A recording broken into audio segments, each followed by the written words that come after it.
let's get started, Dave. So you've pulled off quite a few feats when it comes to betting odds and long shots and things like that. Now you've got this Mike Trout card. Tell me a little bit about what the Mike Trout card and what makes it such a one-of-a-kind card.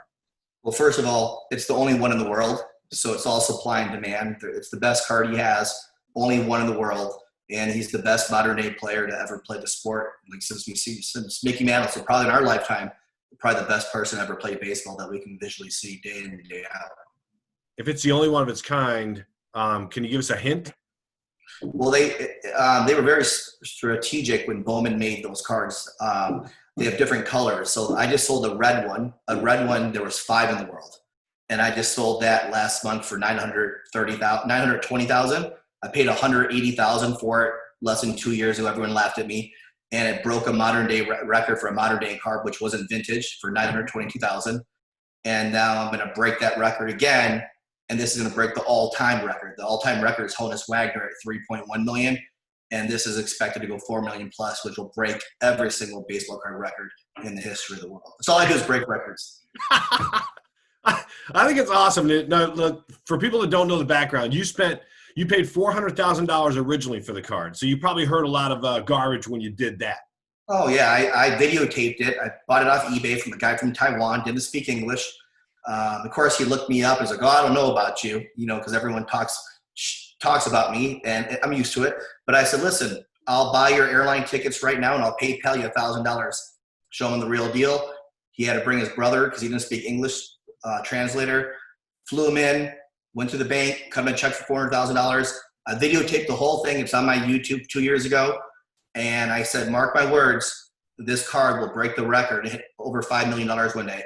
And if you look at all the comments, 99% is you're a fool, you're dumb, you're stupid, you're going to buy a piece of cardboard, you should buy a house. Well, 2 years later, it's going to go for $4 to $5 million. And I don't think you can flip real estate like that off a piece of cardboard. I'll do it again. Dave, before we go on, man, where did you get this background and this talent for finding these kind of things in the past? Like, when did it all start for you? So my history is I was a sports bettor. I was a number 1 sports bettor in Las Vegas. I'm the only person that would show tickets for $500,000 a game, $300,000 parlays. And when I started out, I wasn't good. I lost a lot of money. Then I became really good where I beat the casinos. As you can see right behind me, the $2.5 million jersey. I predicted the Royals to win the World Series in 2015 before first pitch ever happened, and they haven't won a World Series in 30 years. I put $100,000 and win $2.5 million, and then 2 months later, I hit the Broncos to win the Super Bowl with Peyton Manning. I put $100,000 and win $2.3 million before the season started. So I predicted everything. Once I beat all the sports books and I beat Vegas, they banned me. Then they didn't want to pay me on some of the winnings, and when I stood up for my rights, they indicted me on 19 alleged felony accounts, up to 40 years in prison. And I fought the feds for 3 years. And last year, I walked away with 0 felonies, 0 prison time. They just don't want my action in a sports book. And I have a documentary and a book about my life. But now, because I can't bet, I consult. I sell picks for a living. So people pay me every single day to tell them who's going to win. And just like my futures play, my vision, the Royals, the Broncos, all these long shots, like Holly Holm to beat Ronda Rousey, all those are UFC records. I just took my visions and talents and parlayed it into the baseball card market. I got into the market 2 years ago, dropped millions of dollars. Everyone laughed at me. And now I'm going to cash out and I'll be done and off to the next venture. Wow. So when you talk about baseball cards, is it still a valuable thing for people to keep an eye out for, like the next best rookie card? Or yes, especially when they only make 5 of them, 10 of them, or 1 of 1, because it's supply and demand. And just like in the auction coming out, it's going to be on Golden Auctions. Golden Auctions, Ken Golden's a great guy. It's a great auction house. And all you really need are 2 people with a lot of money and big egos. That's it. You just need 2 of them to go back and forth. And that thing I won't be surprised that it goes for over $5 million. I'm not even worried. It's going to break the record. That's hard to believe because the Wagner card, I remember when that set the record and it was just like, how is anybody going to beat that? So I would bet my whole bank account it breaks the record. And you can put this all over the world. And I always honor my word. It's going to happen. I know so. Man, sorry. So how long do you have to wait for this? When is the actual? It closes on August 22nd, or? Yep, August 22nd. It'll be national news within an hour. Like when the red one sold for $930,000, it was on Good Morning America, USA Today, ESPN. The great thing about this auction right here, it's the first auction ever to start with a minimum bid of $1 million. So it's never happened, and already there's 7 bids. So it's you can follow it at Golden Auctions, and it'll get $5 million plus. I'm not worried. So 7 people have already put the minimum bid down. Well, they started off at $1 million, then went to $1,050,000, 1.1. So it's 7 bids. I track it every day. Yeah, wow, that's exciting for you, I bet. Gee whiz. It's just more about the record, telling people, look what I did. I think outside the box. I think unconventionally. People laughed at me for buying cardboard, and then the funny thing is, all the people that laughed at me, what I'm going to make in 2 years is more money they're ever going to make their whole year is working 40 hours. For 40 years for the rest of their life. I did that off a piece of cardboard with no labor. What did you see about the Royals? Like, to me, that particular one stands out. No, see, but people understand is that the Royals made it to Game 6 last year. They were 1 out away. Gordon was on third. Perez popped out. If Gordon would have scored, they would have went to Game 7. They were just 1 out away from Game 7. They went the full distance. And the following year, everyone thought they were flukes. They put them at 30-1 odds. But I studied it, and they replaced a couple players. Billy Butler swapped out for Kendrys Morales. They picked up some better pitching, a better bullpen. And I was like, man, they went this far, and they're going to have experience. And experience means a lot in the playoffs, which proved the point when they played the Mets. The Mets had young pitching. Young pitching is good during the regular season, but when you get to postseason and those nerves are going, you need experience. And the Royals made it to Game 6 the year before. So at 31 odds, you can't lose, and I let it ride all the way to the bank. It's VegasDave.com. Is that what it is? Just go to my Instagram page. It's Vegas Dave. I mean, it's the one with the blue check mark. There's a lot of fake pages, people trying to pretend to be me, but it's Vegas Dave on Instagram. I have close to 2 million followers there, and every day I make people money. You can see all the traffic going there. I help people make money every single day, and I'm working about 18-hour days now with sports back. Are you studying anything currently? Like, is there something when you look at the NFL season upcoming, like, can you give us a little insight on what you're thinking? Every day I'm executing baseball, hockey, and basketball. That's why I'm working from 2 a.m. to 10 p.m. at night, 4 hours of sleep. I'm just focused on that. When football comes, I'll get the football. But right now I got to execute for my players that are focused on these sports that are paying me. And I don't worry about the future. When the NFL comes or college comes, I'll be ready. But I just think it's going to be a wishy-washy year. I think the odds makers are not going to release lines for hours, like an hour before game, not a week before, because say Breeze gets COVID and the whole offensive line's out. That line can move from -7 to +20. So it's going to be crazy for the sports books. It's going to be first time anything like this has ever happened. And the casinos they're a bunch of crooks. When I beat them, they get mad at me. They only like losers. They don't like winners. So they're going to do whatever it is to protect their house. And they're going to have very short lines and release them very last minute. Okay, so I heard that hockey's the hardest sport to win on. Is that true? And what's the hardest sport to win on? Maybe what's the most successful one you can win on? Okay, I mean, I do good in all sports, but I would say the easiest sport is baseball. I've been doing it for 12 years. And I haven't had one losing year. I mean, if people look at my social media, I'm pulling in $200,000 to $300,000 a day in package sales. People are spending $1,000 just for one pick with me because I'm winning over 85%. So baseball is what I'm great at. That's what the casinos banned me for. I'm a machine at baseball, over 90% right now. I think the hardest sport, if I had to pick one, might be NBA. Pro sports, the reason is in basketball, especially NBA, you can be up by 20 in the fourth quarter and then be losing in the last minute. So in NBA, doesn't matter what happens, just turn on the last 2 minutes. It all depends on two things. Are they going to call fouls? Are they going to blow the whistle? And can these dudes hit their free throws? And that's basically the NBA in a nutshell for you. So what about college sports? Is that something you stay away from? No, college, if you study and I got a knack. That's my gift. I know how to handicap sports. I know how to read lines. I have 7 casinos banned me, so I set up my own sports book. I have 7 TVs in my house, 7 TVs in my office, and I'm building another villa in Cabo where there's going to be another sports book in it. So I'm always watching the games. Put the work in. It's easy if you put the work in. I don't think so, Dave, man. Don't. I mean, I could sit there for 18 hours and study sports and study athletes and never do what you do. So I think it's pretty cool. It's when you talk to people and maybe your friends and things like that, what's the reaction that you get when you when you have a casual conversation that's not so much all business? They just think I'm a different monster. Everyone knows not to call me. I haven't talked to anyone in the last 3 weeks. I think even my girlfriend Holly, I've only seen once or twice this week, because when it's work time, it's 18 hours a day and I need to sleep and get my meditation in. So like my friends, I have actually nobody bothering me anymore. They know better. So I really haven't talked to anybody. I don't even have time to go to dinner because I have to get ready, drive, and I got to watch all the games. I'm so laser focused and dialed in right now that I have no social life and nothing but eat, sleep, and work. Is there anything else? Like, I kind of like hearing about the achievements you pulled off in the betting world, but is there other than ones that you've mentioned, is there a particular bet or something you're proud of that maybe doesn't get the publicity that you're getting with some of these other ones?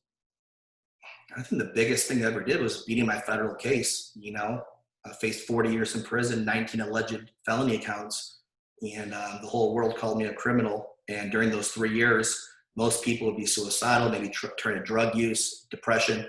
I made more money those 3 years fighting the feds than I ever did in my 40 years previously, because I transformed from being a sports bettor, which my goal was to make $100,000 a month when I was betting, into a sports consultant because they banned me. And now I'm making a bad month for me is $1 million a month. That's a bad month. So I was able to overcome huge things. I always tell people for inspiration, it doesn't matter if you lose your dog, you lose a family member, you lose your job.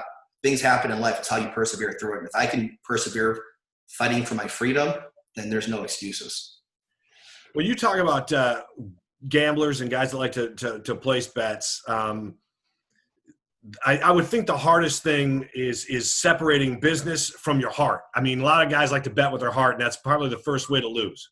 Yeah, the problem is, like, I love Mike Trout. I want his cards to go up. I watch every game, but I know when to give out against the Angels, and I know when to bet against Angels.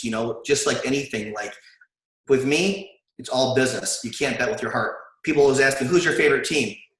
Whoever's going to make my team money today. And I have no loyalty to teams. It's a business, and every day I have a new favorite team. Too many people out there bet with their heart. Well, did you have any loyalty back in the day when you were growing up as a kid? You must have had a favorite team. Yeah, when I was growing up, it was the Cubs because Harry Carey, WGN. Remember Jody Davis was my favorite player, the catcher. So I still remember the whole Cubs lineup from '84. I mean, that's the kind of memory I have. But growing up, I watched the Cubs. But when I got in the sports betting business, then you realize you can't bet with your heart. You bet with your mind and your brains. Yeah. I mean, when I was growing up, I'd bet on my favorite teams and lose all the time. And it was just nickel and dime stuff. Do you remember your very first bet that you made? Yeah, it was in Hawaii. And I learned you could bet on sports. And I was hooked because I love sports. It was $300, which I thought was a big bet at the time. And I lost, of course. And then I moved to Vegas because I wanted to be a professional sports bettor. And then I came here in 2001, and then one loss. And then I ended up beating the books, cracked the code. And then that's when everything went crazy. When I hit the Royals, the Broncos, Holly Holm, Misha Tate. I mean, I was in national news for about a month straight for all those. There are always going to be record-breaking payouts because the casinos have now tightened up their guidelines, and they'll never let anyone bet $100,000 to win $2.5 or $2.3 million ever again. That's interesting. How about the most random sport that's out there that you've heard of betting on outside of the Super Bowl? Those little fun picks they make for that game. But is there a random sport that you bet on at some point in your life? No, I mean, sometimes if there's a soccer match that's really random. I mean, the craziest bet out there right now on the internet is if me and Holly are going to get married, if our engagement is going to last. So you can bet on me getting married right now, and the over-under was 3 months, 6 months, and we're going on 9 months right now. So, these are real odds to see if we get married, and you can bet them online if Holly and I are actually going to tie the knot. It's pretty crazy. She must be a pretty understanding woman with what you do. I'm lucky because she worked for Fox Sports and she hosted the Golf Channel for a long time. She knows how to work long days, and she understands that I'm the best in the world at what I do. And for me to be the best at what I do, I need to execute and focus. So she's been we had 5 months during COVID where I had time off, but right now I only see her maybe once, maybe twice a week. She's very understanding. Plus she sees the money coming in, so she can't complain. Hey, what about for Seattle fans? Can you give them anything that is there ever going to be a time where you take the Mariners with massive odds to win the World Series? No, not anytime soon. They're just not a good baseball team. They're rebuilding right now. I like their center fielder, Lewis. They had all that hype when King Felix was there, but he's gone. They're rebuilding. I mean, Kyle Seager's their best player, and the dude's like 40 years old and he either hits 40 home runs and 300 strikeouts. I mean, you got to change the whole management system. All right, last one for you. When you talk about, because the Seahawks are king up here, Super Bowl odds and things like that, do you like the Seahawks? I like Russell Wilson and I like Pete Carroll, but they don't have the team to do it. See, you have to understand sports, they go in runs, okay? Patriots had a long run. Seattle had a good run. What goes up must come down. The Seahawks, they went up and then they went down. They're not good enough to win the Super Bowl. And to be honest with you, and I don't like to say this about anyone, I just have a gut feeling that Russell doesn't finish the season this year. I just see an injury coming up. And I don't like to – it's just I go with gut and intuition. I just think he doesn't have a good season due to an injury or bad offensive line. I just don't see the Seahawks. They can make the playoffs, but I don't see them going far. Yeah, I think people think that too, that he's gone so far into his career that he's been able to avoid injuries so far and that the odds will catch up to him. Yeah, I've been following him since he was at Wisconsin and NC State. He's done very, very well, and he's a good person. And I love Carroll. He's a player's coach, but I just don't think they have the talent. All right, so the $400,000 Mike Trout card will likely break the record. I would imagine you've got this massive anticipation for this thing to be wrapped up. Yeah, I just know what's going to happen. I mean, I just wait till the day of because I'm so busy on my work. But we're going to have a pretty big event. We're going to have some friends together. Holly's going to – it's like a $2,000 cake. We're going to have a picture of the card on the cake. I'm sure the press is going to be there. It's going to go viral, just like the last card. But this is record-breaking. So I always tell people content is king. So I always record everything. I'll make videos. And just like when I bought the card for $400,000, it's all over the internet. I recorded everything. So I'll record this sale, and it'll be something good to talk about 10, 20 years from now. Oh, yeah, for years, for sure. You study these things. So when you have a star like Aaron Judge, and some of these other guys that are really young still, is there an athlete out there in any sport that you think would be not that kind of valuable, but very valuable on a card? No. Trout's one in a lifetime. People like Judge, but you know what? Judge is injury prone. Judge just hits home runs. Judge strikes out a lot, and Judge has protection in the lineup. Their Yankees, they get someone injured, they just sign another guy for $300 million and fill him in the hole. Just Trout, and the people call me crazy. I've been called crazy my whole life, but I think a good investment is I love Derek Carr. The reason being, not because I think I'm not saying he's a great quarterback. What I'm saying is this, and I'm very good at business, is that when the Raiders move to Vegas, it'll be the biggest thing that ever hit sports entertainment. The biggest thing. It's going crazy. Unfortunately, the stadium's closed. But when the Raiders start winning, and they had 5 primetime games for Las Vegas Raiders this year, more than any other NFL team. The NFL is not stupid. They're smart. All the intention being the Raiders. They start winning, who's going to get all the credit? The quarterback. Whose card's going to go up the most? The quarterback. You can buy Derek Carr rookies for $100 right now and flip them for a couple $1,000s. People think I'm crazy, but that's my biggest tip out there for people that want to get in the industry. Oh, that's interesting, man. I mean, with the hockey team there and the NFL going there, and you live there, you probably sense a heck of a vibe, huh? Well, I can't sense it because I'm locked in this room 18 hours a day. Sometimes I don't step outside. That's how much I'm working. But once a week, I'll check the paper. And, I know there's hype, but I'm just so focused on executing day to day. I really don't know what's going on outside. Well, I'll tell you what, Dave. It's an interesting world to live in, man. And best of luck with the Trout card.